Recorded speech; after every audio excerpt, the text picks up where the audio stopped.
नमस्कार शेतकरी मित्रांनो. तर आपण तिसऱ्या फवारणीला सुरुवात केली कपाशी पिकावरती. तर याला खत देऊन पण 7-8 दिवस झाले होते. 9-24चा आपण दुसरा डोस घेतला आहे कपाशी पिकाला. अजून एक डोस होणार आहे आपला, तो पण मी तुम्हाला सांगेल. आणि शेतकरी मित्रांनो, त्याआधी तुम्ही बघू शकता की ग्रेनरी वगैरे कशी आपल्या कपाशीची. जर याच्यामध्ये आणखीन काही इम्प्रूव्हमेंट करायची असेल तर आपण नक्की करू शकतो. पाते वगैरे फुलाची संख्या पण आपल्याला चांगली दिसते कपाशीला. तर हाईट वगैरे पण चांगली आली. शेतकरी मित्रांनो, आजपर्यंत कोणती डिफिशियन्सी आपल्याला अजून कपाशी पिकावरती दिसलेली नाही आहे. कारण की पानाचा कलर वगैरे सांगतोय आपल्याला की अजून कोणतीही न्यूट्रिएंट आपण सगळी गोष्टी प्रमाणात दिलेली आतापर्यंत कपाशीला.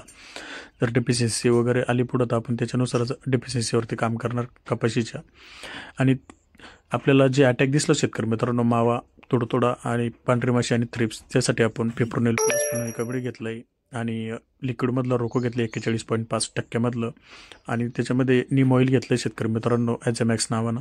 आणि इमेमॅक्टिन बेन्झाइट वापरलं आहे 5%. तर तुम्ही पण वापरू शकता. नक्की वापरा. धन्यवाद.